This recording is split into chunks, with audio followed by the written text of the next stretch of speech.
pessoal. Eu sou Helenita Malta, professora de História na Universidade Federal de Rondonópolis, Mato Grosso. Sejam muito bem-vindos e bem-vindas a mais uma entrevista na playlist Minha História Ambiental. Nessa playlist estamos entrevistando historiadoras e historiadores que se destacam no campo. Eles vão falar sobre a sua trajetória na história ambiental. Nosso objetivo é inspirar estudantes, pessoas em geral, a se interessarem por história ambiental. Lutz Global é um canal que surgiu de um projeto de pesquisa científico apoiado pelo CNPq e é também uma iniciativa de história pública. Lutz Global recebeu o selo Saberes Históricos da Associação Nacional de História, a ANPU, em reconhecimento aos nossos esforços de divulgação científica da história ambiental. Passamos a marca dos 3.100 inscritos no canal. Muito obrigada aos que nos apoiaram até aqui. Mas você que nos assiste pela primeira vez para acompanhar essa playlist e os nossos vídeos, deixamos o convite para você se inscrever no canal. Assim você nos fortalece para continuarmos esse trabalho de divulgação do conhecimento em história ambiental. Estou aqui com a equipe do Lutz Global para moderar o debate. A Sara Rocha Fritz, mestranda em História pela UFSC, na Universidade Federal de Santa Catarina, e pela Universidade de Leiden, Holanda. E hoje contamos com uma convidada especial aqui para moderar o debate, a Simone Chiesi, que é doutora em História pela Universidade Estadual de Maringá, a UEM. E a nossa convidada de hoje é a professora Alessandra Isabel de Carvalho. Ela é professora associada no Departamento de História da Universidade Estadual de Ponta Grossa, a UEPG, onde também leciona na pós-graduação em História. Ela é coordenadora do Grupo de Pesquisa do CNPq, História, Cultura e Natureza, pesquisadora na área de História Ambiental, com ênfase nas interações entre pessoas e montanhas, histórias das florestas com araucária e sistemas tradicionais e agroecológicos da produção da erva mate. Essa entrevista está sendo gravada por questões de ajuste de agendas, mas você pode deixar nos comentários do vídeo, se tiver perguntas, impressões, dúvidas, comentários em geral sobre a entrevista. Nós vamos deixar na descrição do vídeo links para o currículo da professora e também links para algumas obras que vamos citar no vídeo. Bem-vinda, Alessandra, é com muita alegria que te recebemos no Lutz Global. Oi, meninas, a alegria é minha, eu fico muito honrada, Helenita, com o convite, então estou muito feliz, né, de estar aqui com você, com a Sara e com a Simone. Que ótimo, Alessandra. Bom, vamos começar as perguntas, então. A gente sempre começa nessas conversas falando da trajetória pessoal, profissional, né, dos nossos convidados. Então, Alessandra, onde você nasceu? Como que a sua trajetória pessoal se entrelaça, né, com a profissional? O seu doutorado foi defendido em 2005 na Unicamp, né, e se intitulou Montanhas e Memórias, uma identificação cultural no Marumbi. O Marumbi, então, é um conjunto de montanhas localizado na parte paranaense da Serra do Mar, próximo a Morretes, né, para a gente localizar. Então, você poderia falar um pouco mais sobre o tema da sua tese? E nesse trabalho você já dialogou com história ambiental, né? Quando que e como foi, né, esse teu contato, né, com a história ambiental, quando que ela entrou na sua agenda de ensino e pesquisa? Tá bom, obrigada pela pergunta, Helenita. Então, é assim, eu sou de uma cidadezinha aqui do interior do Paraná, chamada Tenemucuboba, mas eu moro aqui em Curitiba há muitos anos. Eu vim para Curitiba quando eu tinha 15 anos, né, para fazer naquele momento segundo grau, né, e nunca mais saí daqui, né, então eu já me considero mais curitibana do que qualquer coisa, né, e eu gosto muito de falar sobre a tese, porque é um trabalho que me toca muito, né? E aí é interessante, sabe, Lenita, porque a história e as montanhas chegaram juntas na minha vida, né? Ou pelo menos no mesmo ano, né? Porque foi em 91 que eu comecei a fazer minha graduação em História, né, na Federal do Paraná, e foi o ano que eu conheci o Dra, né, que é meu marido, né? Foi o ano que a gente começou a namorar e foi quem me levou para as montanhas. Né? Então, eu começo a frequentar as montanhas junto com né, quando eu começo a fazer a graduação. E claro, frequentando ali a comunidade do Marumbi, né, que é composta ali por o Marumbi é um conjunto de montanhas, como você falou, é um parque estadual, né, e na base da montanha tem uma pequena vilazinha, né, de casas, né, alberguezinhos de montanha, né, de montanhistas, é uma vila de montanhistas. Então, quando eu comecei a frequentar o lugar, né, e conhecer, né, as histórias, e aquilo foi me instigando, né, ainda mais fazendo o curso de história. Mas quando no momento, chegou o momento de fazer o TCC, eu acabei trabalhando com um intelectual paranaense chamado Nestor Vitor, que era um crítico literário vinculado ao movimento simbolista, né? Então eu fiz esse TCC. E quando eu fui conversar com o Chico, Francisco Moraes Paz, que era o meu orientador, né, falecido, Chico já maravilhoso, né? Mas eu fui conversar com o Chico, né, sobre o projeto de mestrado, que eu queria fazer alguma coisa sobre as montanhas, mas eu não tinha claro exatamente o que que eu queria fazer. E aí ele falou: Olha, você tem um material tão rico nas mãos, né, que você não explorou totalmente na monografia. Por que que você não faz, então, a dissertação com esse material e pensa um projeto, né, de doutorado em relação às montanhas? E foi isso, né? E aí, naquele momento, quando eu estava fazendo os créditos, o Edgar de Deca, da Unicamp, ele era muito parceiro do Chico e da Aninha, né, que é a Ana Maria Burmester, que nos deixou no passado também. Né, ele vinha muito a Curitiba. E numa das aulas do Edgar, ele comentou que ele tinha co-orientado um trabalho sobre Itatiaia. É ele, né? E fui conversar com ele depois da aula, né? Eu falei da minha ideia, né? Ele falou, legal, gostei, né? Ele falou assim, termina o mestrado e a gente volta a conversar. E foi isso, né? Daí eu fiz o projeto para o doutorado e entrei na Unicamp, né? E a ideia do doutorado, né, era trabalhar a história do marumbinismo, né? E aí eu conto para vocês, né? Então, o Marumbi tem uma história muito interessante, porque ele foi escalado pela primeira vez, né, em 1879. Né, uma pessoa que morava ali em Morretes, sobe com dois amigos, né, o nome dele era José Olímpio de Miranda, né, então o cume, a montanha mais alta do Marumbi, né, se chama Olimpo, né, em homenagem, né, a ele.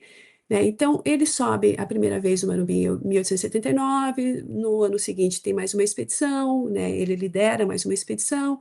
Acontecem algumas excursões, algumas expedições para o Marumbi, né, até a gente chegar na década de 20, né, quando explode o movimento, né, explode, quando está bombando aqui o movimento paranista em Curitiba. O movimento paranista, né, basicamente era um movimento cultural, intelectual, que buscava criar uma identidade cultural para o Paraná, né? O Paraná tinha sido emancipado de São Paulo em 1853 e ele não tinha muita, né, características muito específicas assim, né? Ele é retratado na literatura assim como um lugar de passagem, né, do Rio Grande do Sul para São Paulo. Então, o movimento paranista tinha esse espírito de criar, de forjar uma identidade, né, cultural para o estado. E uma das práticas de alguns desses intelectuais foi subir o Manumbi. Por quê? Porque eles achavam que o Marumbi, naquele momento, era o ponto culminante do Estado. Não é, né? Depois, só na década de 40, que os estudos do MAC vão mostrar que é o Pico Paraná, né? O Pico Paraná, na verdade, né, é o ponto mais alto do Brasil meridional. Né? Mas eles achavam que era o Marumbi naquele momento. Então, nós temos o registro de alguns desses paranistas, né, subindo o Marumbi, mas pouco expressivo, assim.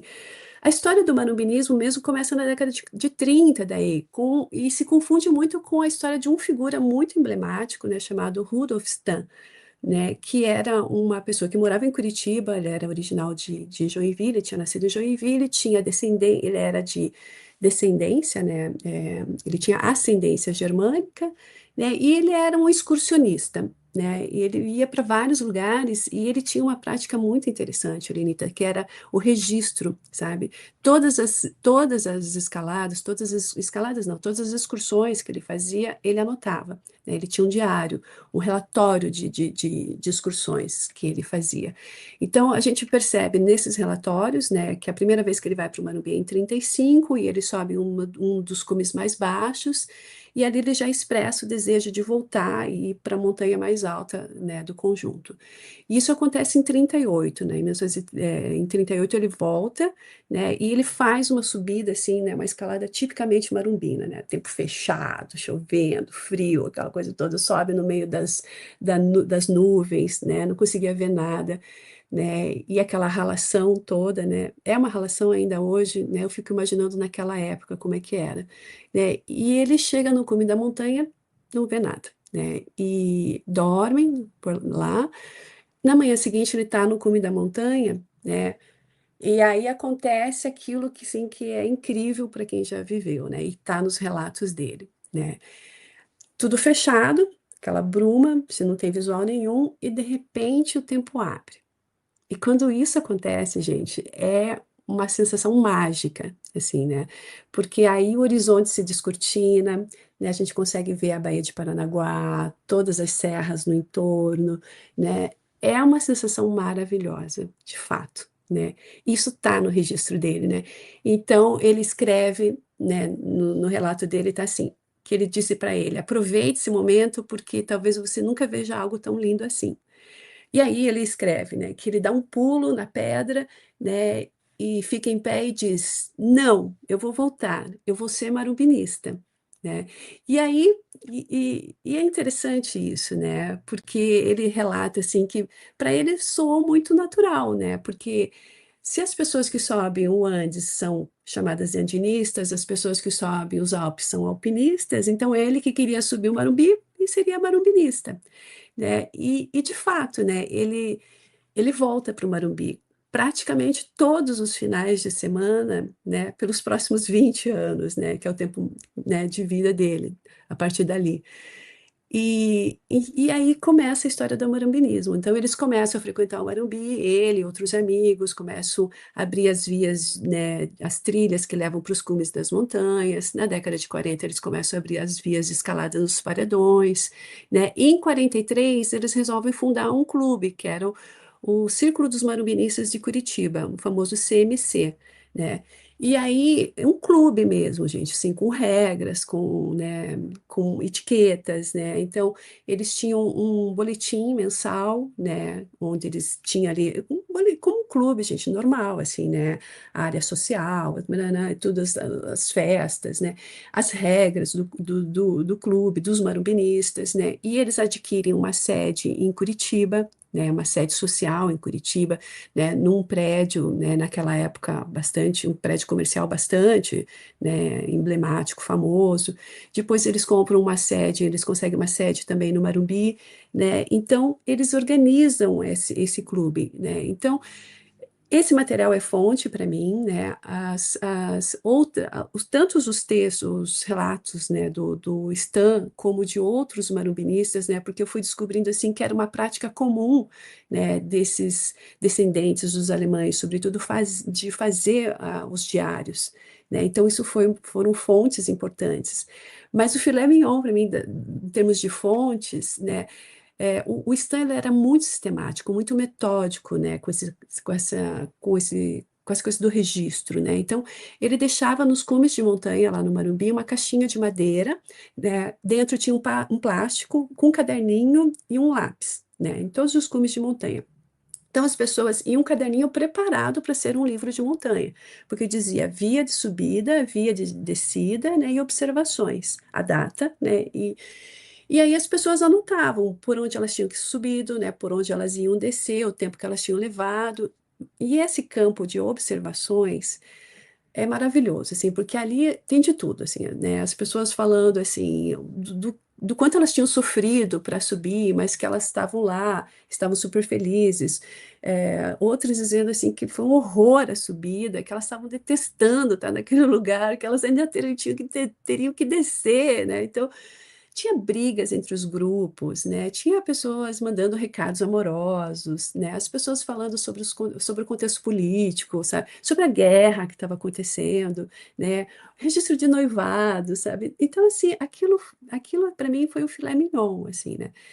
Mas tudo isso, assim, toda essa discursividade que eu fui encontrando nessas fontes, né? me faziam pensar da onde vinha aquilo, né? Então, assim, eu acabei na tese fazendo uma grande viagem no tempo e no espaço, assim, né? O Marumbi serviu como um ponto de ancoragem, né, da tese, né? Mas os temas que estavam sendo discutidos, né, que apareciam nas fontes, eles foram me levando para uma temporalidade cada vez mais distanciada, e eu acabei batendo nos gregos.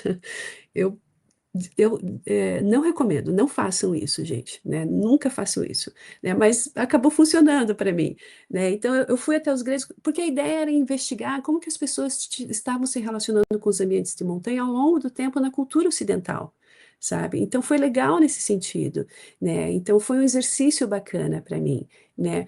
Então tudo isso, né? Qual é a conclusão? Eu falo, eu acho que eu chego à conclusão de que existe uma cultura, uma memória cultural sobre as montanhas, porque as pessoas falam das montanhas sem nunca terem ido para a montanha, né? É algo muito interessante isso, né? Então, foi um exercício bacana, sabe, Aline? Então, eu gostei muito de fazer isso, principalmente porque eu acho que eu busquei historicizar uma sensibilidade, né? Que é que é essa sensibilidade moderna nossa em relação às montanhas. Porque eu escutava, quando eu comecei a frequentar o Manubi, as pessoas sempre se sentiram atraídas pelas montanhas. E aí a gente fica assim, como assim? Será que sempre? Foi sempre assim? Não, né? E eu descobri que houve momentos em que as pessoas tinham pavor das montanhas, né? Então, assim, não é verdade que as pessoas sempre se sentiram atraídas. Então, é uma sensibilidade construída, né? Então, foi legal falar, estudar isso e também falar sobre um sentimento inefável, na verdade, né, Elenita? Porque a gente fica pensando assim, por que que as pessoas saem de casa, do conforto da sua casinha gostosinha, né, para ir para um lugar da onde elas podem não voltar, né? Da onde elas, né? Então, assim, por que isso, né? E não tem uma explicação, né, muito fácil, mas a gente consegue investigar isso, né? Então, eu acho que o exercício da tese foi tentar dar um status de racionalidade para algo que integra realmente o domínio do sensível, né, de um sentimento, porque para os montanhistas, né, estar na montanha é o que imprime significado, né, nas nossas vidas, né? Então, por isso que eu gostei, sabe, da tese. Foi muito difícil, né? Todo mundo sabe, assim, escrever de algo de dentro, né? De algo que você está muito vinculado, né? Que faz parte da tua vida todo dia, né? É difícil. Mas eu aprendi que dá para fazer, sabe? Eu acho que eu sempre falo para os meus alunos, assim, quando a gente se identifica com o tema, parece que a gente escreve com alma, né? É uma coisa encarnada, né? Então acho que foi um pouco esse o exercício da tese, tá? Mas aí você já fez um diálogo, então, com a história ambiental na Ah, tese ou não? desculpe, sim. Não, sabe que não? Porque Ah, sabe o que é? aconteceu? Não, eu fui para a Unicamp, comecei o trabalho sem conhecer o campo. Enquanto eu estava fazendo o doutorado, eu comecei a fazer um trabalho, né? Eu fiz uma pesquisa para o Instituto de Pesquisas Ecológicas, o IP de São Paulo, não sei se vocês conhecem essa ONG, né? E aí o IP me contratou para fazer um trabalho lá no Parque Nacional do Superagui, sabe? Porque o IP tem um trabalho lá com o mico-leão da cara preta, que é uma espécie endêmica, né? E aí eles me contrataram para eu fazer um trabalho com as comunidades locais, né? Para entender assim, qual que era a relação deles com o mico, quais as histórias que eles tinham, né, com o mico.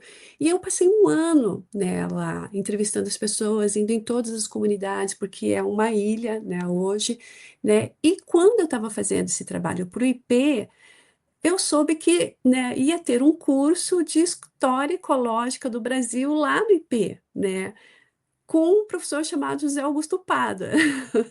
Né? E aí eu falei assim, não, vou fazer esse curso, né? E fui, né? E aí que a gente se conheceu. E aí quando eu contei para ele o que que eu estava trabalhando, ele falou assim, ah, mas você faz história ambiental. Eu falei, não sabia, né? Então foi ali. Então eu conheci o José Augusto em 2002, né? E aí a gente estabeleceu uma parceria. Ele foi para minha banca, né? E tudo mais. E aí que eu entro no campo. Quando eu termino, quando eu estava terminando a tese, eu já estava trabalhando daí numa universidade particular aqui em Curitiba, né? E ali eu tinha umas horas de pesquisa e eu comecei a trabalhar com a questão de coleta seletiva, né? Me entrei nesse mundo, assim, né? Do Fórum da Cidadania e do Lixo, sabe? Então a minha prática começa assim, mas ali não tinha disciplina, né? Eu não tinha muito como desenvolver isso. Daí, quando eu faço o concurso lá para o EPG, né? E aí lá sim eu começo a estabelecer aí de fato trilhar, né, as minhas pesquisas nesse campo, né? Então veja, o doutorado eu estava trabalhando com montanhas, né? Mas assim o diálogo na tese assim não é com referencial da história ambiental, né? É muita história cultural, memória, vai nesse sentido, sabe? Que interessante, né? Uhum. Porque também tem muito, né? Muitas pesquisas que fazem esse link na história cultural com ambiental, né? Enfim. Exato, Mas você já está ali, já está no meio do tema, vamos dizer, né? exato, E depois só exatamente. bacana. Então, Simone, querida, tua vez. Olá, professora. Então, primeiro, eu gostaria de agradecer, né, essa oportunidade de estar participando aqui com você, com as professoras Helenita e a Sara aqui no canal. Muito obrigada. E, professora, entre inúmeras pesquisas e produções científicas, né, que você já contribuiu com a gente, você tem um em parceria com o Robson Laverdy, que é um capítulo, uma produção de sentidos para a araucária sem floresta no Paraná, que integra essa coletânea aqui de História Ambiental, Territórios, Fronteiras e Biodiversidade, volume 2. E nesse texto, após analisar a araucária como espécie, como floresta, a partir da atuação do movimento paranista, você menciona que há um esquecimento da floresta em favor da espécie. Então, eu gostaria que a professora nos falasse sobre como a gente pode superar esse esquecimento da floresta com a araucária e construir políticas de proteção que considere não apenas essa espécie, né, como símbolo isolado, símbolo do Paraná, mas o ecossistema como um todo.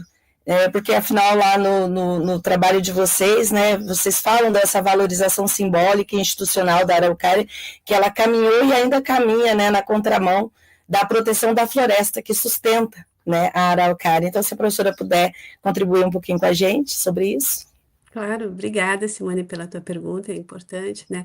E esta é uma situação de fato paradoxal, sabe, Simone? Pois, de fato, a valorização simbólica da araucária, né, caminhou na contramão, né, da proteção da floresta que a sustenta. O movimento paranista, que a gente falava há pouco, né, cristalizado ali, sobretudo entre os anos de 1920 e 30, ele utilizou a araucária, né, de forma muito eficaz para forjar uma identidade regional, exaltando, né, o seu porte e o seu tronco altivo. E é compreensível, né, gente, porque a araucária é realmente uma árvore emblemática, imponente, essa coisa toda, né?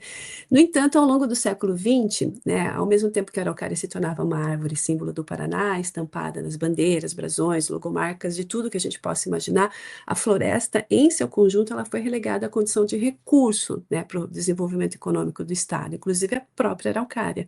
Então, essa visão utilitarista, né, que via o progresso e a civilização atrelados ao desflorestamento do território para dar lugar às florestas econômicas, né, das exóticas, ou à agricultura moderna e racionalizada, como aconteceu, né, com a chegada dos cafezais no norte do Paraná. Então, essa visão prevaleceu no imaginário das elites e dos discursos políticos, e o resultado é desolador. Né? Saiu um estudo no ano passado, publicado na Biological Conservation, em que os autores atestam que resta apenas 4,3% das florestas com araucária original do Brasil, né? O que corresponde a algo em torno de 1,2 milhão de hectares, dos mais de 20 milhões de hectares de superfície que era coberta com essa tipologia florestal. Então, isso é muito alarmante, né?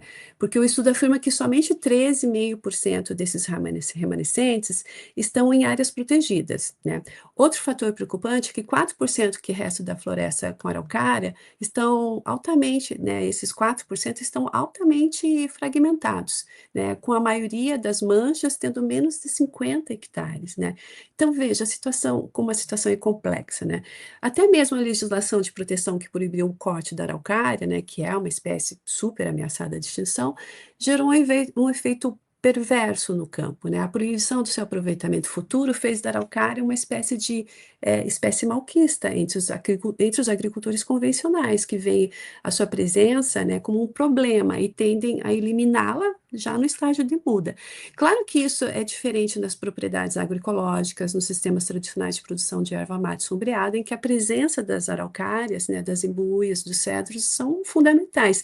E isso, sabe, Simone, isso é importante ser salientado, porque os remanescentes de floresta com araucária que nós temos no Paraná, né, eles ainda estão em pé, né, porque ali tem uma produção de erva mate sombreada, né, que é a erva mate produzida no sistema tradicional, na presença da floresta.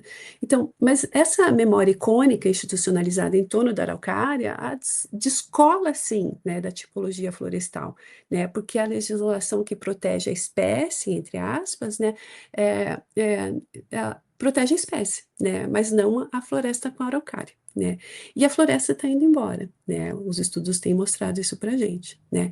Agora, mas como ainda há muito pinheiro por aí, né? Eu, por exemplo, abro a minha janela e vejo 3 araucárias, e eu adoro isso, né? Mas é aquilo que a gente escreveu no artigo, né? A araucária é vista como linda, magnânima, desde que esteja no quintal do vizinho, né? Porque ela se tornou um problema, né? Em termos de manejo, você não pode fazer uma poda, tem todo, quer dizer, pode, mas tem toda uma burocracia para isso, né? Então, para o senso comum, não há motivo de preocupação, porque, né? Olha quanta araucária a gente tem em torno, né? Só que não, né? Não é verdade. Então, Simone, como que a gente pode superar o esquecimento da floresta? Eu acho que tem vários movimentos aí que precisam ser intensificados conjuntamente. O primeiro, né, seria aumentar a conservação e restauração da floresta com araucária significativamente, né? Integrando aí diferentes estratégias de estratégias utilizadas, por exemplo, no setor público e no setor privado. No setor público, né, eu penso que é imprescindível a ampliação da rede de unidades de conservação, dando especial atenção aos modelos que permitem o manejo colaborativo, né, por populações tradicionais, como as reservas de desenvolvimento sustentável e as reservas extrativistas, né. Acho que é importante também uma continuidade, né, da fiscalização nas áreas de reserva legal, nas propriedades rurais, né, a fim de garantir uma exploração dos recursos naturais, né, que essa exploração ocorra de uma forma sustentável, sabendo que é problemático, né? A gente que está no campo, a gente sabe também, escutando os agricultores, o outro lado, né, de quem sofre a fiscalização, né? Então, a gente sabe que a recuperação da floresta com araucária, né, em médio e longo prazo, depende da disponibilização de incentivos fiscais, né, para apoiar projetos de restauração, né, dentro dessa tipologia florestal e de todas as outras, né? Então, eu acho que esse é um movimento que está em curso, tem muita gente séria, comprometida, envolvida nessa luta, né? Eu acho que um outro movimento, né, para a gente tentar superar esse esquecimento da floresta, né, tanto da floresta com araucária como de todas as outras, é com o paradigma agroecológico, sabe? Sobretudo no caso das práticas agroflorestais, né? Eu posso estar errada, mas eu acho que o enfoque científico, né, e prático da agroecologia, né, se apresenta como a única via sustentável para a produção agropecuária, né, no país, capaz de superar essa crise multidimensional e os problemas do modelo convencional, né? Isso porque a agroecologia fornece, sim, as diretrizes, né, para uma refundação da agricultura na natureza, buscando, sim, uma intensificação produtiva, mas em bases sustentáveis, né, e a construção de analogias estruturais e funcionais entre ecossistemas naturais e agroecossistemas, né? Então, de forma geral, eu penso que o modelo de proteção deve ir além de uma preservação estática e focar numa gestão regenerativa da floresta, né? Então, eu acho que passa por aí. Né, e na valorização do conhecimento local, né? E a agroecologia se baseia muito na articulação entre o saber científico e a sabedoria local, né, de domínio popular. Então, os agricultores familiares, por exemplo, eles possuem um conhecimento que é extremamente valioso, né, para os ecossistemas e é essencial para uma transição agroecológica, né?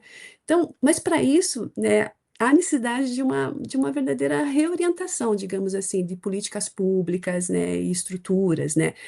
Por exemplo, o modelo atual de políticas públicas federais, como o PRONAF, né, ele tem sido muito limitado e ineficaz para a promoção da agroecologia, né, porque ele ainda está muito centrado no crédito, né, no crédito bancário para insumos químicos, maquinário, essa coisa toda, que é o modelo do agronegócio, né? Eu acho também, Simone, que para a proteção do ecossistema, né, da araucária ser mais efetiva nessa proteção, eu acho crucial a implementação de projetos de pagamento por serviços socioambientais, por exemplo, né, para oferecer estímulos econômicos aos proprietários, né, que se dedicam à conservação das suas florestas, né. Eles precisam sentir economicamente que vale a pena preservar, né. Então, eu acho que eu tenho pensado por aí, sabe. E tem mais uma coisa também que eu acho importante falar, sabe, que é uma transformação da assistência técnica e da extensão rural, sabe. A pesquisa, né, e a extensão rural, né, elas precisam substituir aquele modelo de receita produtiva por produto e adotar mais métodos participativos, centrados na diversidade de desenhos produtivos de cada agricultor, sabe? Adaptados às condições locais, de solo, hidrologia, relevo, essa coisa toda, né? Então, o aprofundamento dessa metodologia participativa ela é fundamental para a massificação, né, da transição agroecológica e para a proteção, né, dos nossos remanescentes florestais, né? Mas para terminar, eu vou falar o seguinte, né? Os obstáculos, para mim, eu acho que sim, os verdadeiros obstáculos, né? Tanto para a valorização da floresta com a araucária, e não apenas da araucária, mas também em termos de mudança de rumo, de desenvolvimento rural, sabe? Para a transição agroecológica, eu acho que os obstáculos, eles não são técnicos nem científicos, sabe? Mas sim de natureza político-ideológica, sabe? É nas esferas de tomada de decisão que a coisa complica, né, gente? Então, acho que é um pouquinho por aí, Simone. Não sei se eu consegui responder muito essa pergunta, mas passa por aí. Excelente, Alessandra. Só para dizer que o nosso canal ele é um militante pela agroecologia, tá? Somos, então. A gente concorda 100% aí com você, né? Se você olhar o nosso conteúdo aqui, né, tá sempre, tem muita coisa sobre a agroecologia, né, que a gente realmente acredita e que é a mais importante alternativa para a agricultura, né, no mundo. Talvez a única, né, enfim, para um ambiente e saudável, né, e também para nós, seres humanos, né, uma alimentação saudável. Então, Sara. Bom, dá um bom dia, boa tarde ou boa noite para quem estiver assistindo, para a professora Alessandra, para a Simone, seja bem-vinda, muito feliz de estar se juntando ao canal. E, então, antes da minha pergunta, na verdade, também, talvez alguém que esteja chegando por meio da professora Alessandra, que veio prestigiar a entrevista, e ainda não seja inscrito no canal, aproveita para também já se inscrever, dar uma olhada nas outras entrevistas que a gente tem, nas outras que vão ter também, para que a gente continue, né, chegando em mais pessoas e levando a história ambiental, a agroecologia e tantos outros assuntos importantes, né, para mais pessoas. Mas então, a minha pergunta é sobre um artigo que você e o professor Pado escreveram, que foi publicado na revista Manguinhos, né, que se chama Construção de um País Tropical, uma apresentação da historiografia ambiental sobre o Brasil. Também é muito interessante para quem talvez esteja agora começando na história ambiental, né, tem muitas referências interessantes, é um trabalho bem legal. E nesse texto tem um esforço de mapear o Brasil como uma paisagem de sociobiodiversidade, né, não só de ecossistemas diferentes. Isso parece apontar para uma história ambiental que também é uma história das memórias coletivas e dos modos de lembrar a relação com a terra, né? E então, minha pergunta é como que esse tipo de história ambiental pode dialogar mais com história e memória indígena, afro-brasileira, de povos tradicionais, ou mesmo dos marumbinistas, como você já estava falando um pouco na primeira resposta, né? Sem que isso dissolva suas especificidades, seus modos de lidar com a natureza. Ok. Então, esse levantamento que a gente fez, né, para o artigo, demonstra que assim, eu acho que demonstra que o diálogo mais profundo com a história e a memória, seja indígena, afro-brasileira ou dos povos tradicionais, né, pode ser estabelecido priorizando pesquisas e metodologias que garantam a visibilidade e especificidade das suas narrativas e da sua agência, né? Sara, eu não vejo como um problema a aproximação dos campos de investigação, pelo contrário, né? Eu acho que residem aí novas chaves interpretativas e não a dissolução das especificidades, né? Por exemplo, aprofundar a história afro-brasileira e o seu legado botânico, né, a partir da história ambiental pode ser muito interessante, né? É, o caminho promissor, assim, que a gente coloca no artigo, né, foi aberto por estudos como de Judith Carney e Richard Romozoff, agora não me lembro exatamente, desculpa, eu não vou lembrar exatamente o sobrenome do autor, mas o livro é In the Shadow of Slavery, né? Então, ali eles mostram que entender o caráter ativo e criativo da diáspora africana na introdução das culturas e no manejo ecológico, né, mesmo no contexto da escravidão, é possível, né? Então, nos parece que esse é um bom caminho a ser seguido, né? Pois quando a gente foca nesse legado botânico, né, e ecológico específico, a história ambiental demonstra que a agência e o conhecimento afro-brasileiro moldaram o ambiente, né? Em vez de tratá-los apenas como mão de obra, né, escravizada, estrangeira, em paisagens definidas por outros agentes. Não, eles são constituidores e transformadores dessas paisagens, não é verdade? No caso das culturas indígenas, né? Eu acho que é importante que a história ambiental vá além, né, da constatação da presença palo-indígena, né, como apenas uma primeira leva de ocupação humana, né, para investigar em profundidade as tradições palo-indígenas e indígenas em sua diversidade cultural e linguística e na constituição dos territórios, das paisagens inclusive das nossas práticas cotidianas, né? Então, a especificidade das comunidades tradicionais e indígenas me parece que reside nas diferentes formas de interação com os biomas, né? No texto, eu me lembro que a gente cita também um livro sobre o Xoclenc, né, em Santa Catarina, né? Eu acho, se eu não me engano, o autor é Jackson Pérez ou Pires, uma coisa assim, né? E ele demonstra como o nomadismo, né, e a colheita do pinhão, né, também praticada pelos Caingangue, né, influenciaram as relações com a floresta com a araucária, gerando disputas étnicas e territoriais.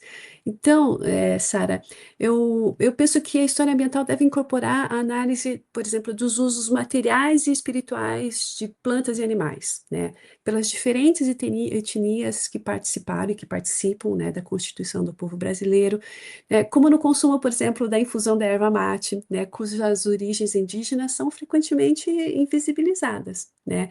Então, o estudo de micro-regiões, né, também tem se mostrado eficaz para a história ambiental da sociodiversidade, né, como no caso do trabalho da Dora, né, que vocês entrevistaram aqui sobre Itapeva, né, onde as paisagens são vistas como sobrepostas, recebendo diferentes dinâmicas de humanização, indígenas, lavradores pobres, poceiros, né, que se misturavam em realidades espaciais híbridas. Esse conceito de sobreposição em vez de sucessão, né, ajuda a preservar a memória, me parece, né, da presença contínua, não dissolvida desses diferentes grupos. Então, de forma geral, penso que o mecanismo mais robusto para dialogar com a memória desses grupos é a incorporação de fontes e metodologias que promovam a visibilidade das vivências e do pensamento desses sujeitos que normalmente são subalternizados, né? E aí eu vou defender, né, o campo da história oral ambiental, né? Então, eu acho que a metodologia da história oral ambiental é crucial para o desenvolvimento da área, pois permite incorporar as narrativas dos caiçaras, dos quilombolas, dos indígenas, pequenos agricultores, os ribeirinhos, os assentados, enfim, ou seja, dos sujeitos que vivem em contato direto com a natureza. E esses sujeitos são capazes de dizer por si mesmos, não é? Como que eles produzem sentido para o contexto socioambiental em que estão inseridos, e nós precisamos estar dispostos a ouvir, né? Pois nós temos muito que aprender. Então, a história oral, né, a história oral ambiental oferece essas perspectivas valiosas que não são encontradas em documentos oficiais, né? Isso é importante tanto para combater a invisibilidade dessas populações, como traz para a análise histórica complexas teias de conhecimentos, práticas e afetos que sustentam os diversos modos de vida, né, que se estabelecem em paisagens culturais dinâmicas, né? E também acho que uma outra estratégia bacana é a aproximação entre história ambiental e história biográfica, né? E a gente tem a Helenita aqui, né, como referência, né? Que mostra que é um método que, né, que busca discutir as transformações socioambientais a partir da trajetória de vidas de pessoas comuns e outras não tão comuns, né, Helenita, né, em seus espaços coletivos. Então, acho que a gente tem muita possibilidade, sabe, Sara? Eu acho que as aproximações, elas são bem-vindas, sabe?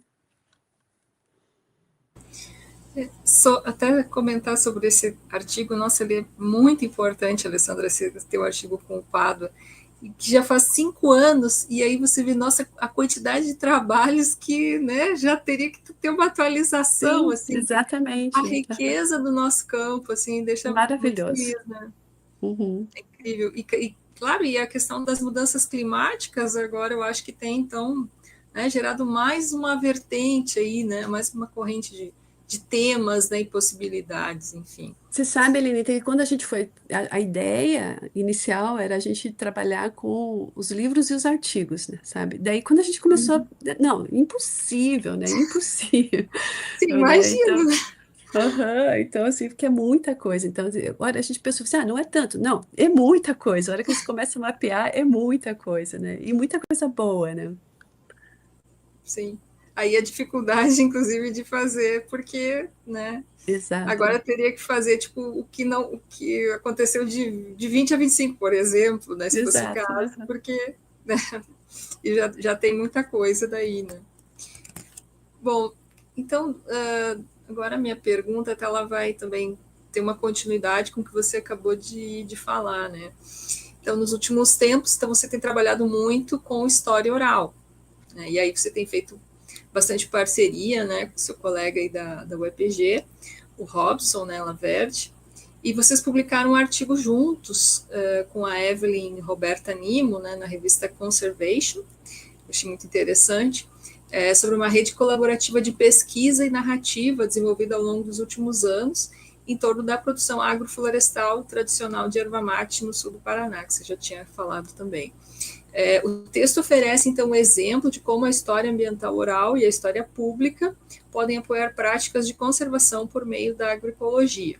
Então, conecta vários desses campos, né? História ambiental, oral, pública, agroecologia. O que vocês estão definindo exatamente como história ambiental oral? Se você puder falar mais desse conceito, né? Como vocês estão pensando. E também, né, se você podia falar sobre a própria título do trabalho, que é uma pergunta, né, a pergunta título do artigo. Qual é o papel da história pública e da história ambiental oral no apoio à conservação por meio da agroecologia, né? Como que você responde essa pergunta que é o título? Tá bom, Linda, vamos lá então. Olha, para nós, né, a história oral ambiental, né, constitui um campo epistemológico e metodológico que se estabelece na interseção transdisciplinar entre a história ambiental, a história oral e a antropologia, buscando revigorar perspectivas históricas a partir de um enfoque sistêmico da vida. Tá? A nossa prática de história oral ambiental é buscar transcender a mera produção de narrativas, de depoimentos, né? Porque a gente busca criar um espaço para a escuta do conhecimento dos nossos parceiros que residem no sensível, no cotidiano e no visível, né? Então, vamos pensar assim, quais seriam as características epistemológicas, metodológicas disso que a gente está chamando de história oral ambiental, né? Para nós é uma metodologia orientada para a ação e a participação, tá? Baseada, no conceito de que as fontes orais são cocriadas ou coproduzidas pelo pesquisador, pesquisadora, em um diálogo, né, autêntico com os seus interlocutores, resultando em autoridade compartilhada na produção dessas narrativas, né, tal como proposto lá por Michael Frisch, né. Então, essa prática se conecta a uma perspectiva de metodologia aberta, né, mobilizada por um esforço transdisciplinar de percepção e registro dessas dinâmicas socioambientais. E o nosso foco, Elenita, está, né, na subjetividade ambiental, né? Então, a produção das narrativas possibilita a emergência dessas subjetividades ambientais, que são expressões da experiência vivida no relacionamento, né, com o meio ambiente em determinados contextos sociais, né? Elas revelam, né, como o indivíduo constrói e reconstrói as suas interações com a natureza e como a pessoa, né, que nós estamos entrevistando ali verbaliza essas vivências, né?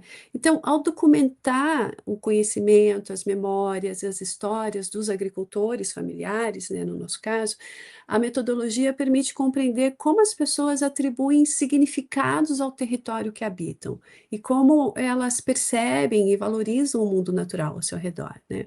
Então, essas narrativas que são sempre situadas, aterradas, né, elas fornecem insights, né, sobre as formas localizadas de pertencimento, de cuidado e de resistência, destacando as comunidades, destacando como as comunidades rurais, né, constroem resiliência diante das transformações socioambientais e das mudanças climáticas.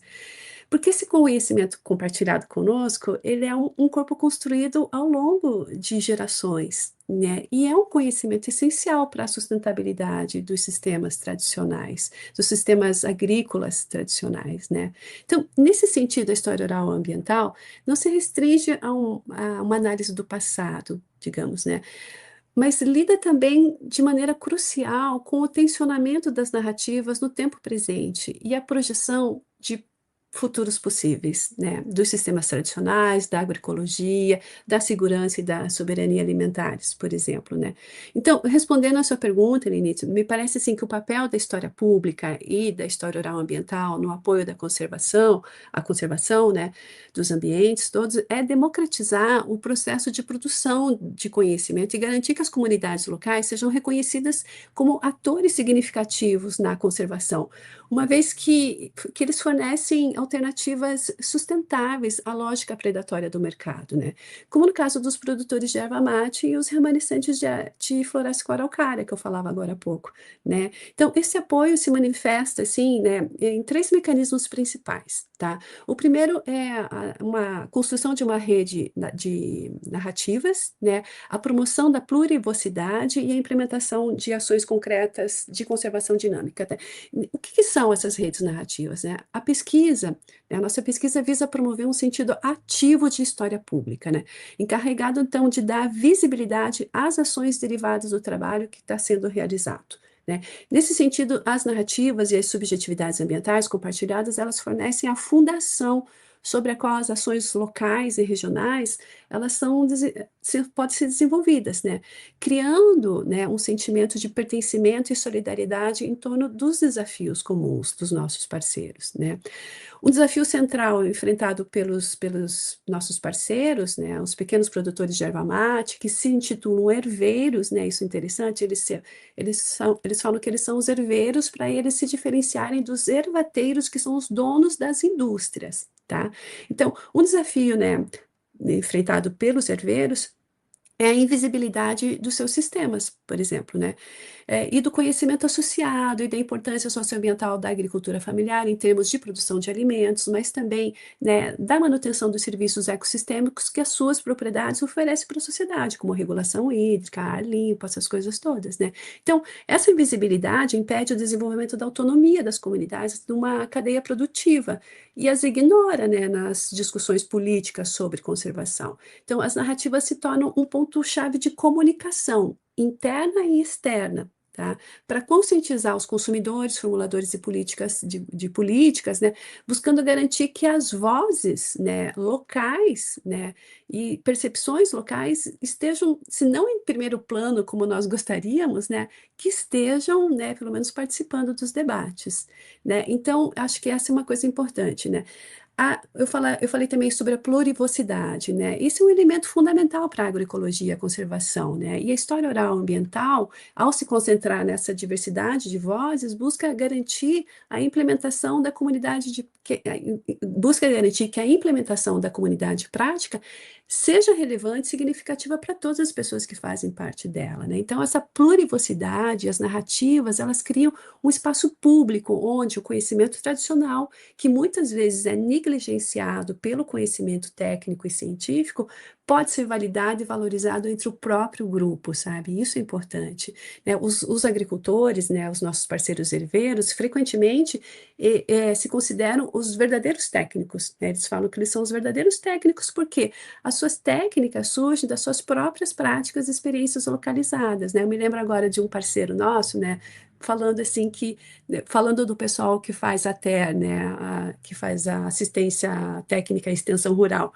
né, em vez de falar o pessoal da assistência técnica, ele fala assim, lá vem o pessoal da insistência técnica, né, porque eles falam assim, eles chegam aqui, né, e ficam insistindo com técnicas que a gente sabe que não vai funcionar, que não funciona na nossa propriedade, né, então é muito interessante isso. Então, de forma geral, a história oral ambiental, ela demonstra que o conhecimento sobre o ambiente é construído por meio de uma escuta ampliada, que não é apenas verbal, mas que observa a lua, que escuta a floresta e os rios, que respeita os ritmos das árvores, das plantas e dos animais. Ou seja, as narrativas revelam um conhecimento ecológico local muito sofisticado que articula a observação minuciosa da natureza por um lado, as subjetividades ambientais e práticas de manejo adaptativas, né? Por isso que para mim é um privilégio trabalhar com os nossos parceiros, sabe? Porque é um aprendizado contínuo, assim, né? E para finalizar, Elenita, assim, né, eu acho que daí tem o terceiro ponto que eu falava, né? O trabalho da rede narrativa e de pesquisa resultou em ações concretas que apoiam a conservação em loco, sim, né? E eu acho que a ação mais importante que nós fizemos até o momento foi o desenvolvimento da candidatura, né, para o sistema tradicional da erva mate sombreada, para que o sistema tradicional da erva mate sombreada fosse reconhecido pela FAO como um CIPAM. Tá? A FAO tem um programa, né, que chama Sistemas Importantes do Patrimônio Agrícola Mundial, né, que valoriza ecossistemas agrícolas vivos em evolução, que refletem a engenhosidade e identidade cultural das comunidades locais e a sua contribuição para a conservação da agrobiodiversidade. Bom, nós soubemos desse programa em 2020 e logo a gente começou a trabalhar, né, nos documentos que a FAO pede para a candidatura, né, e muito bem. E aí, então, foram um ano e meio trabalhando diretamente com os agricultores, com outros parceiros pesquisadores, né, para a produção desses documentos que a FAO pede. A FAO pede um dossiê, sabe? Então, e isso foi, né, e para escrever o dossiê, né, as memórias ecológicas que nós havíamos documentado, né, foram fundamentais, né, para a escritura, porque o dossiê tem que ser muito minucioso em termos assim da história, da cultura, da economia, né, de tudo o que acontece no sistema, né? Então, assim, claro, nós usamos muitas fontes, outras, né? Mas essas narrativas foram muito importantes, né, também para o trabalho, né? Então, eu acho que isso é uma coisa interessante. E também, né, a FAO pede um plano de ação de conservação dinâmica para 5 anos, né? Esse plano foi desenvolvido em estreita colaboração com os parceiros para enfrentar as ameaças, como a invisibilidade da agricultura familiar, o silenciamento das comunidades tradicionais e indígenas, a pressão da monocultura e as mudanças, né, climáticas, a falta de reconhecimento dos produtos diferenciados advindos desse sistema, né? Então, a gente fez o plano, né, que ele se organiza em 3 áreas estratégicas principais: conscientização, comunicação e disseminação, cooperativismo e economia solidária e desenvolvimento sustentável e modos de vida. A candidatura foi um longo processo, né? A gente passou um ano e meio fazendo. Final de 21, os documentos prontos, a gente fez um lançamento da candidatura, sabe? E foi um grande festerê, sabe? Aí, os 11 municípios são participantes, vieram os prefeitos, os políticos, diretores das instituições, reitores, os agricultores, grande festa, uau, né? E mandamos o material para o governo federal, porque a candidatura quem faz para a FAO é o governo federal, não é o sistema, não é o Paraná, não é, sabe, tipo, é o governo federal. Só que a gente estava naquela escuridão do governo Bolsonaro, né? E o material parou e ficou lá, né, até que 23 o Lula assumiu, e aí o material foi enviado para, a documentação foi enviada para Roma, né, para o comitê científico. Foi um longo processo, né, de análise, né. Começo desse ano veio, né, uma representante do comitê científico para conhecer os sistemas em loco, né, para ver se aquilo que estava no papel correspondia, né. E tem poucos meses, acho que 3 meses, né, saiu o resultado. Então, os sistemas tradicionais e agroecológicos de erva mate aqui da região centro-sul do Paraná compõem hoje o segundo sistema importante do patrimônio agrícola mundial do Brasil, né? A gente está comemorando ainda, né? O primeiro é das apanhadoras das flores sempre vivas, né? De Minas Gerais.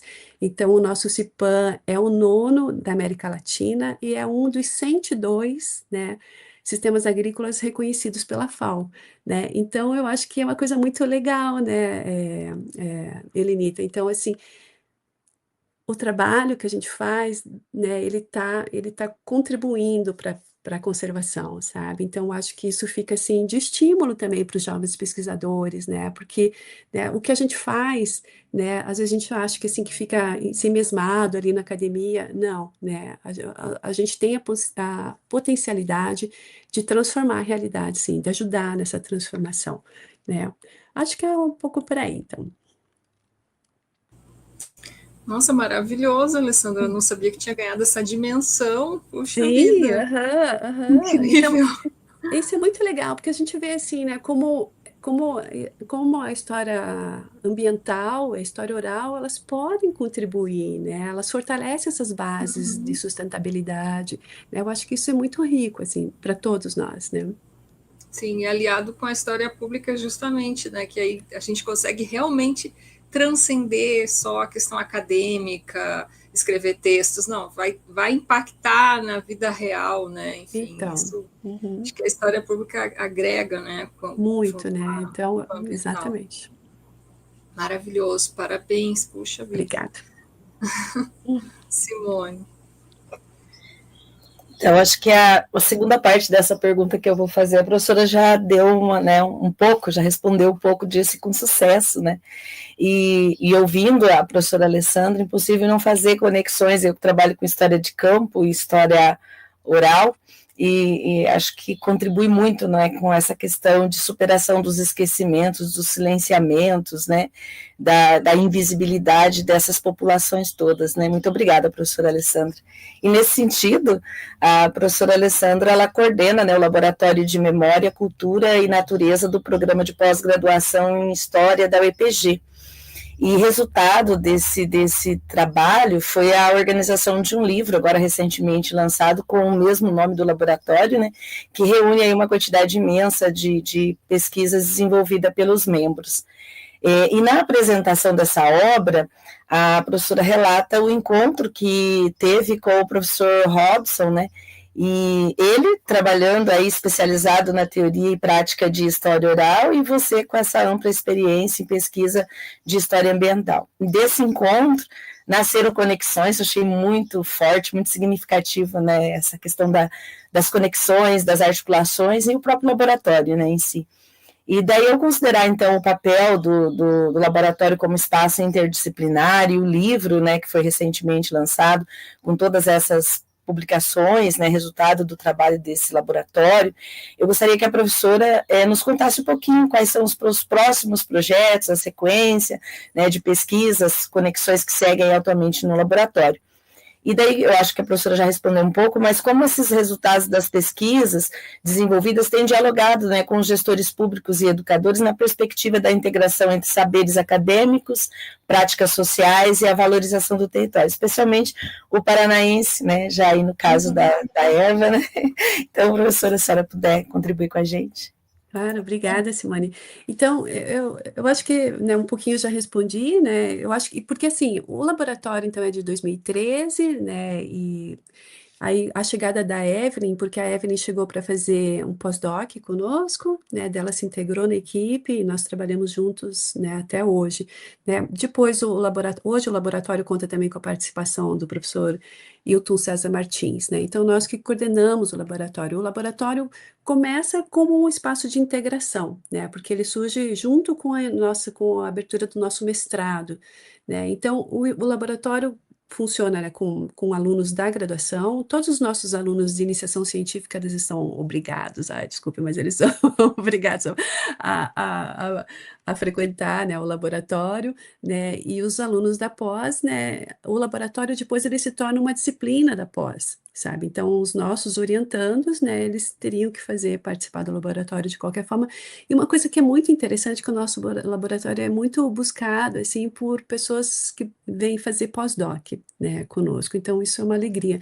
Então, é um espaço de integração, né, e com vários níveis, né, de pesquisa, né, o pessoal que está começando, fazendo iniciação, né, com o pessoal do mestrado. Então o laboratório para a gente é uma alegria, né, a gente é muito feliz ali, porque os laboratórios, de forma geral, acho que o José Augusto fala isso também, né, que, na introdução do livro, de que eles são celeiros, né, de jovens pesquisadores, né, a gente precisa desses laboratórios, né, porque o trabalho de sala de aula, você não dá conta, né, do que a gente tem que fazer. Então, os laboratórios, é nesses encontros do laboratório, para nós, no nosso caso, né, que a gente consegue ler textos, né, mais sofisticados, fazer discussões mais adensadas, né, então tem sido muito rico, né, os meninos me lembram a Regina Horta, né? Mas os nossos alunos, né, que os nossos estudantes que passam pela gente ali, eles estão indo para vários lugares, né? Principalmente vários indo para o terceiro setor, né? Que eu acho que esse é um caminho que a gente trilhou e a gente tem alavancado, tem levado os nossos estudantes, né, conosco, então isso é muito bacana. E outra coisa, nós temos, o nosso programa de pós-graduação, ele tem uma relação umbilical com o Museu Campos Gerais, né, compartilhamos o mesmo espaço, inclusive, né, então, muitos dos nossos alunos estão trabalhando no museu, né? Então, indo para as escolas, né? Então, eu acho que a gente tem feito um bom trabalho, tem tentado fazer um bom trabalho ali, mas tem uma característica, sabe, que surge do laboratório, Simone, que é um tanto subversiva, sabe, no campo da história, sabe, que é o trabalho coletivo, né? A gente gosta muito de trabalhar coletivamente e a gente faz isso, eu acho que muito bem, sabe? Então, por exemplo, o Robson e a Ive, né, a gente trabalha juntos eu e o Robson antes, né, mas, né, especificamente nesse projeto, né, da Erva Mate, desde 2017. Então, veja, a gente faz campo juntos, né, a gente estuda os mesmos textos, né, então, como é que na hora de produzir, cada um vai para sua casa e cada um produz um texto, né? Então, a gente faz junto, sabe? A gente trabalha junto, a gente publica junto, né? Isso infelizmente ainda é mal visto, assim, pela nossa área, né? Que tem ainda, né, uma coisa assim do pesquisador encastelado e si mesmado lá, né? Então, e a gente anda um pouco na contramão. Então, por exemplo, eu e o Robson sabemos que nós precisamos duplicar a nossa publicação, né, por causa, né, da sucupira, né, mas a gente faz, a gente não tem problema isso para a gente, né. Então, e a gente ensina muito os nossos alunos, né, a acreditar e investir no trabalho coletivo, sabe? Porque não tem como a gente ter uma prática, né, Simone, no campo, que a gente vai, interage com os nossos parceiros, a gente co-cria conhecimento, né? E aí a gente volta para a universidade e tem uma outra prática. Não, né, a gente continua trabalhando juntos, né? Então, e a gente estimula muito os nossos alunos nesse sentido, né? Então, mas o laboratório segue com várias pesquisas, né? Esse ano eu estou de pós-doc, então eu não estou acompanhando muito de perto, assim, né, os trabalhos, né? Mas estão lá, os nossos orientandos, né? A gente já teve duas dissertações lindas, né, trabalhando com a erva mate, tem uma terceira, né, para ser defendida. Então, são trabalhos maravilhosos, né, que têm saído dali, né, tanto que deu para a gente fazer esse livro e a gente já tem material para um outro livro, né, mas a gente só vai esperar um pouquinho, mas é isso. Acho que de forma geral é isso.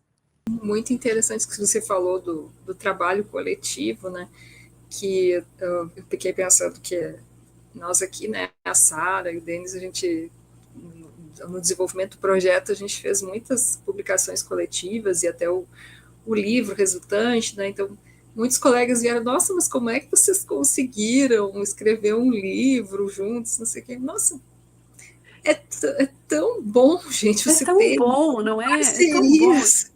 Nossa, Essa coisa, aquele ditado parece simplório, mas não é, várias, né? Duas cabeças pensam melhor que uma, enfim, várias cabeças juntas. Tão bom, porque alguém revisa o seu trabalho, melhora, tem uma ideia nova, tipo, acrescenta. É maravilhoso. é maravilhoso, Lenita. O nosso processo de escritas, nós tentamos os três, às vezes online, a gente começa a escrever, coloca o texto compartilhado, um começa, daí o outro completa a frase, sabe? Não, ó, isso aqui, o que vocês acham disso? É sensacional, gente. Nossa, e o projeto que eu, né, se der tudo certo, vou desenvolver, depois eu conto mais nos próximos vídeos, mas também foi construído em parceria, né, enfim, justamente nesse modelo aí de escrita compartilhada. Isso a história pública tá nos ensinando, né? Não Exatamente, é possível, exatamente. né, para tu dar conta dos desafios, da complexidade do nosso tempo, porque a história não é só passada, ela é diálogo no tempo, né? A gente tem que trabalhar em parceria, né? Então, assim, fica até a dica para quem estiver assistindo o vídeo aí, né? Faça esse exercício, né? Comece a fazer, porque é muito bom. A gente tem que estar aberto ao outro, né? E saber que vai crescer, que as publicações vão ficar melhores, a pesquisa vai ficar melhor, né? Enfim, nossa, eu diria que é um plus assim, maravilhoso no conhecimento, na nossa vida, na nossa trajetória como pesquisadores, né, Alessandra? Concordo. Bom, mas agora nós chegamos no momento especial da nossa entrevista. Nós convidamos uma pessoa para fazer um depoimento, né, sobre a Alessandra, e aí eu vou colocar o vídeo aqui, tá? Só um pouquinho. Então, né, nós convidamos o professor Robson Laverde, que já foi citado aqui, né, digamos, o grande parceiro aí de pesquisas da professora Alessandra, para falar um pouquinho aí sobre, né, a trajetória da Alessandra, as pesquisas que eles têm feito em parceria. Poder falar um pouco da professora Alessandra Isabel de Carvalho, com quem trabalho desde 2013. Nessa época, nós nos encontramos no Departamento de História da UEPG, da Universidade Estadual de Ponta Grossa. Ela vinha de uma experiência de história ambiental já em processo de consolidação, tinha feito uma tese sobre montanhas e tinha trabalhado também com outras temáticas ambientais. E eu vinha de experiências de pesquisa sobre contextos de hidrelétricas, sobretudo com o uso de fontes orais. Digamos assim, minha maior expertise, né? Desse encontro entre a história oral e da história ambiental, em que talvez eu tenha sido um aprendiz de história ambiental, primeiramente justamente com a professora Alessandra, e na sequência, né, fomos introduzindo essa possibilidade de trabalhar com história oral e história ambiental de uma maneira compartilhada, de uma maneira integrada. E, obviamente, que isso se transformou não apenas um encontro de pesquisa, mas de uma parceria muito significativa, que muitas vezes cotidiana desde então, né? Criamos aí, a partir de então, o Laboratório Memória, Cultura e Natureza, que no início era apenas um laboratório que envolvia os alunos da graduação em História, mas que depois, né, foi ganhando profundidade, foi ganhando desenvoltura, até que hoje nós nos constituímos também na pós-graduação, né? O laboratório tem essa função de integração dos estudantes da graduação com a pós-graduação. Em 2014, né, nós podemos realizar a primeira grande experimentação, talvez a experimentação prática dos dois, trabalhando com os trabalhadores de recicláveis e economia solidária de Porto Amazonas, em que nós realizávamos um conjunto de entrevistas com esses sujeitos envolvidos em processos de reciclagem, em vida urbana e vida relacional entre o mundo da cidade e do campo. Ali vivemos uma primeira e importante experimentação que resultou em algumas publicações muito interessantes, que vieram depois a fortalecer nosso convívio e, ao mesmo tempo, as ações de pesquisa que se desdobrariam depois. Uma vez consolidado o Laboratório Memória, Cultura e Natureza, em 2017, nós iniciamos, em parceria com o IDR, Embrapa, Florestas e outras entidades, um conjunto de ações de registro da memória oral dos herveiros e herveiras dos sistemas tradicionais de erva mate do centro-sul do Paraná. E obviamente que esse foi e continua sendo o trabalho de pesquisa, extensão e ações educativas no contexto dos sistemas tradicionais mais importantes dessa fusão do nosso trabalho de história oral e de história ambiental. Nesse processo, né, e é o que a gente vem consolidando e propondo do ponto de vista metodológico, epistemológico, é uma história oral ambiental, que é essa maneira de registrar as memórias e, obviamente, também interpretar as identidades narrativas, as subjetividades ambientais e os processos que relacionam o fazer da experimentação do ambiente como um processo constitutivo de conhecimento, de memória, de identificação com o território.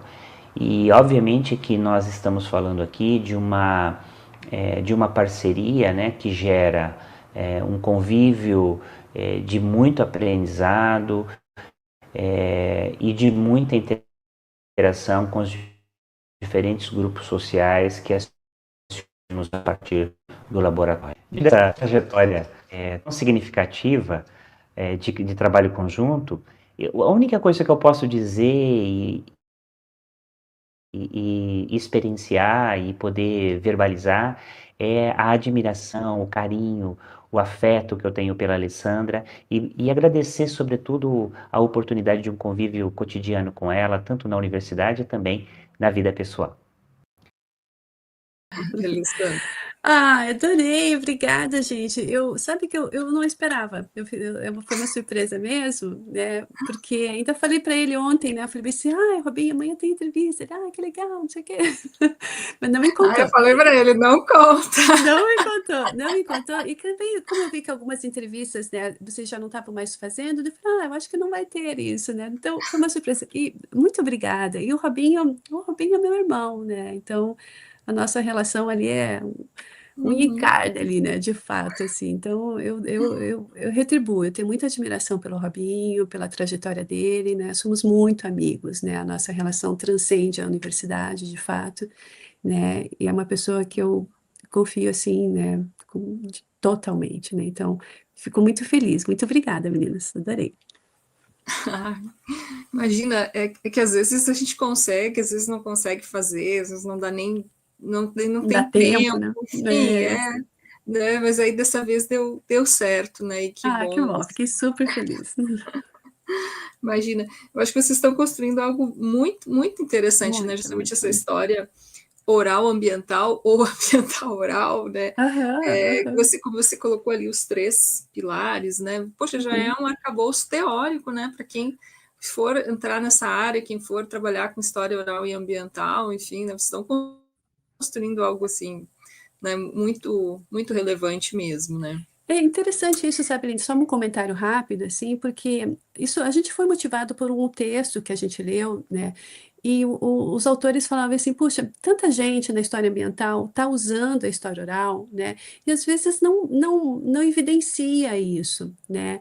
E aí a gente falou, poxa, é verdade isso, né? E sendo que para nós tem sido uma metodologia fundamental, então a gente quer iluminar, a gente quer trazer isso, né? Mostrar da importância, e por isso que a gente tem marcado, né, o campo assim, de história oral ambiental, porque, né, ela tem algumas especificidades em relação à história oral, né? Então é meio que nesse sentido que a gente tem falado bastante sobre isso. Tá? Certo. Agora, então, a gente já vai encaminhando para o final, a Sara vai fazer a última pergunta.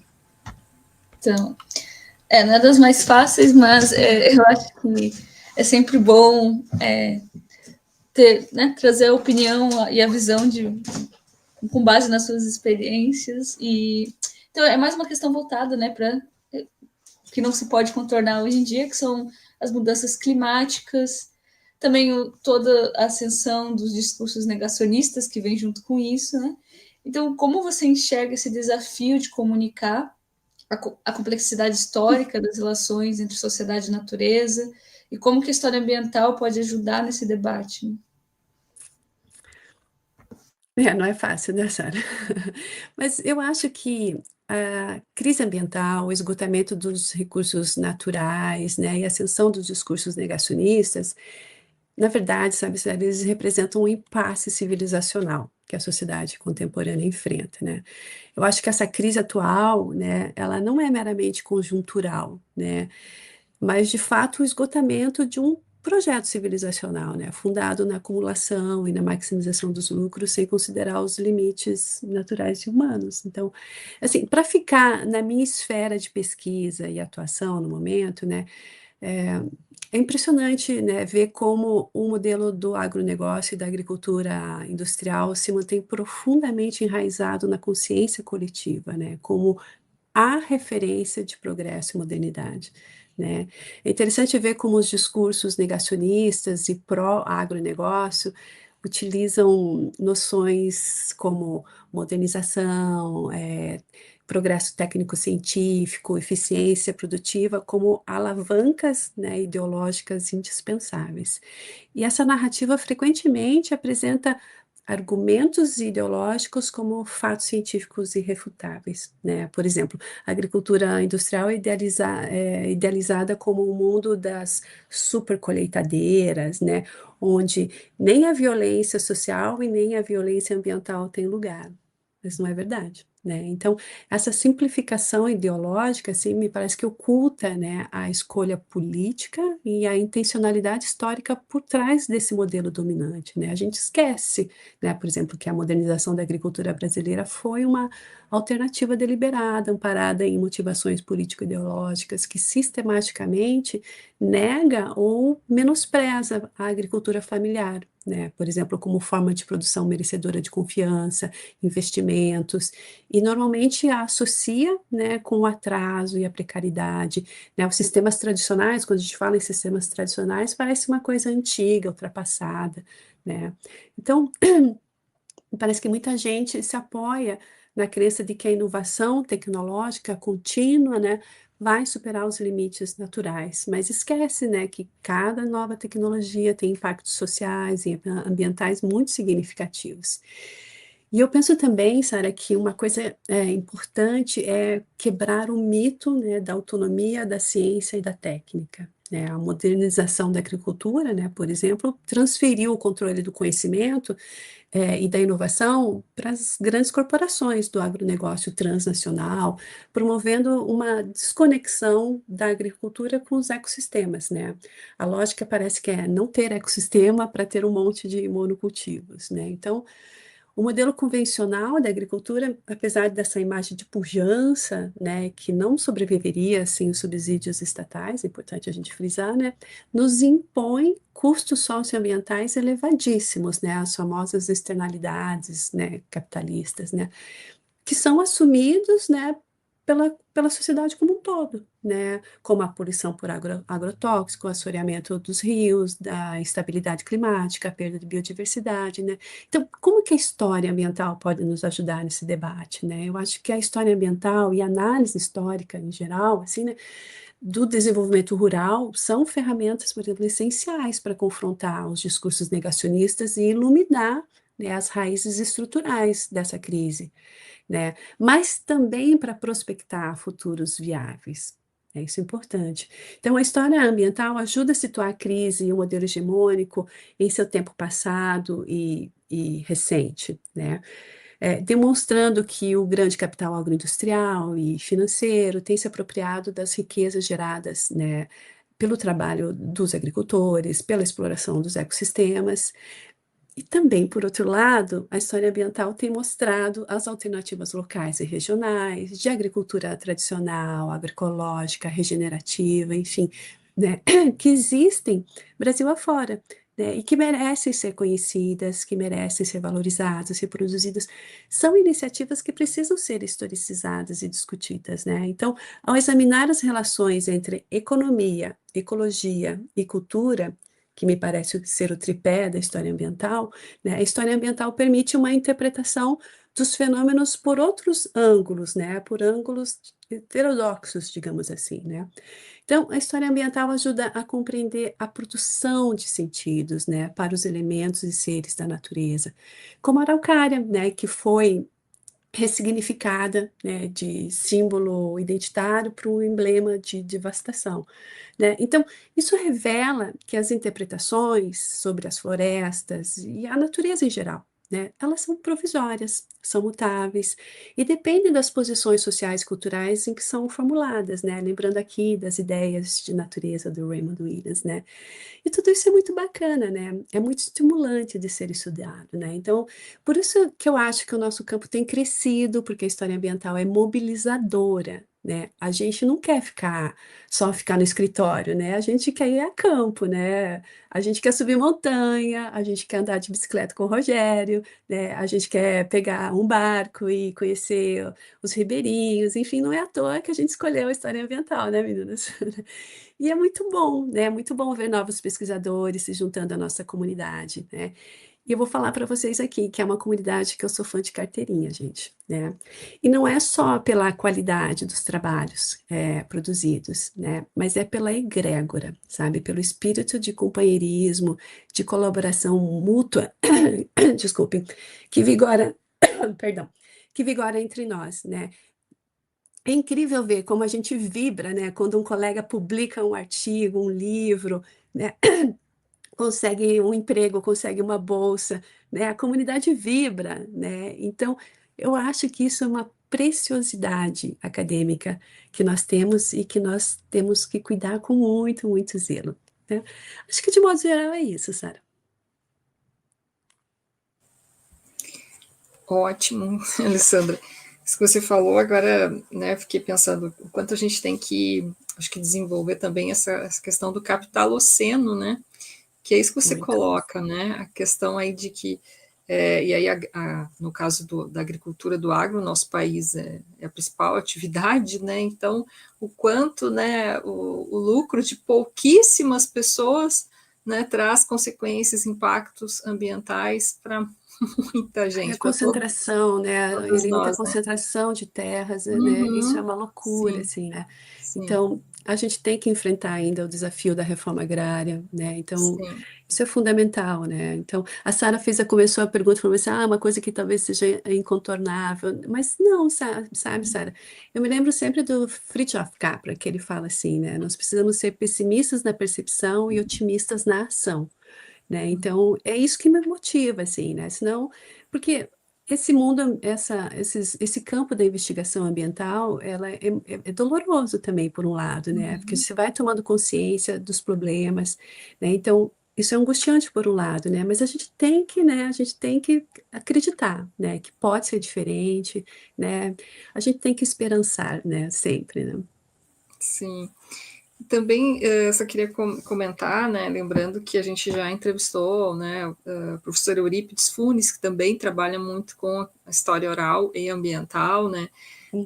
Lembrei aqui também do Maravilhoso. livro, o livro que a professora Kênia Souza Rios organizou, né, História Oral e Muito bom, Natureza. muito bom. Pois é ótimo. Vai focar muito mais assim nas pesquisas sobre locais aqui lá do Nordeste, né? Enfim, vocês trabalhando no Sul, né? Olha que interessante, né? De repente pode até ter trocas aí de, né, Claro. teóricas, percepções, enfim. Mas é digamos, uma possibilidade, né, bem pujante, né, de estudos aí que, né, conjugam história oral e história ambiental aí, né, para quem estiver assistindo aí. E história Né? pública, né? História pública, exatamente, né?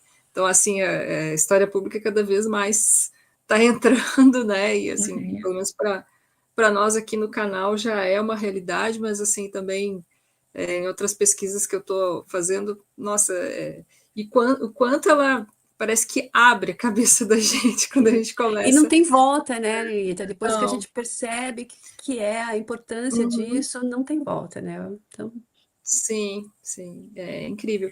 Aí até a gente teve lá uma mesa, né, História Ambiental, História Pública, na última social, né, a que foi Alessandra... incrível, né? Que foi. Pois é. Enfim, temos que continuar nessas trocas aí, né, enfim. Já indo para o final, então, né, queria pedir para as meninas aí trazerem um fechamento aí, podemos começar com a Simone, nossa convidada. Só agradecer mesmo a professora Alessandra, né, por essa partilha. A gente lê os textos, né, as publicações, e poder ouvir, né, essa conexão ela é maior, e a gente vai fazendo conexões com as pesquisas da gente também. Então, muito obrigada, professora, por essa oportunidade de te conhecer e de te ouvir. Né? Obrigada, Lenita e Sara, né, por estar aqui com vocês. Eu sou Tiete do canal Lutz Global, então recomendo muito. Como pesquisadora, eles nos fornecem assim, a aproximação com o pesquisador, com os grandes pesquisadores que temos aí, que a professora Lenita está trazendo para o canal, junto com a Sara, com o Denis, né? Então, assim, muito obrigada, professora. Foi uma experiência fantástica. Nossa, também te agradeço muito, né? Lembrando que a Simone é professora da rede pública e estadual do Paraná, né? Acho que é diretora de escola e tudo, né? Agora, esse ano, não mais. Fiquei 16 anos, né, na direção do colégio aqui da minha cidade, e daí esse ano deixei, até para poder finalizar a tese, né? Estava super carregada já nesses 16 anos aí de caminhada, mas uma experiência muito bacana, né? Percorrendo aí o Rio Ivaí para escrever a tese. Pois é, não vou te convidar outras vezes, tá? Pode ficar a postos aí. Exatamente, a gente vai organizando. Para mim será uma honra. Obrigada, Simone. Sara. Agradecer mais uma vez de estar aqui pela presença da Simone também, fiquei muito feliz de estar aqui, e da professora Alessandra, de ter todas as respostas, a honestidade, a vontade nas respostas. Foi muito boa a conversa. Agradecer a todo mundo que também está acompanhando o canal. E é isso. Agradecer a professora Helenita, claro. Alessandra.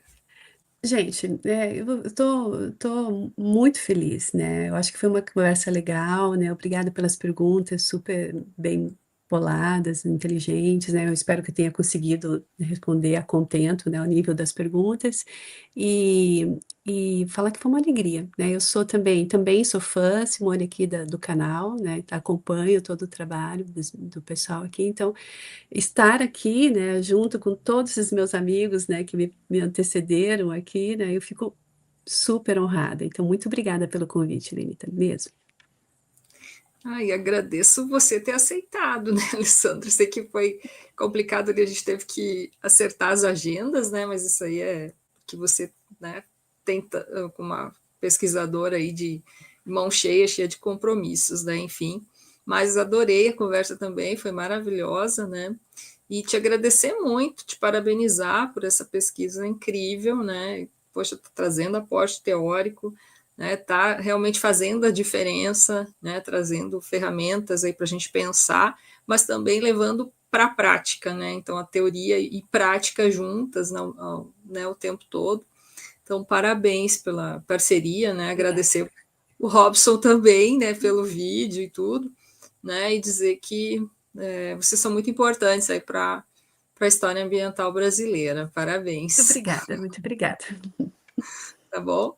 Muito obrigada, então, para você que está nos assistindo, né? Enfim, né, se inscreva, curta, compartilhe, para que mais pessoas aí tenham acesso a esse conteúdo que o YouTube não vai fazer muita divulgação desse tipo de conteúdo, então a gente conta aí com, né, os nossos colaboradores e inscritos aí para nos ajudarem, tá bom? Então, até o próximo vídeo, próxima entrevista. Um abraço para todo mundo. Tchau, tchau.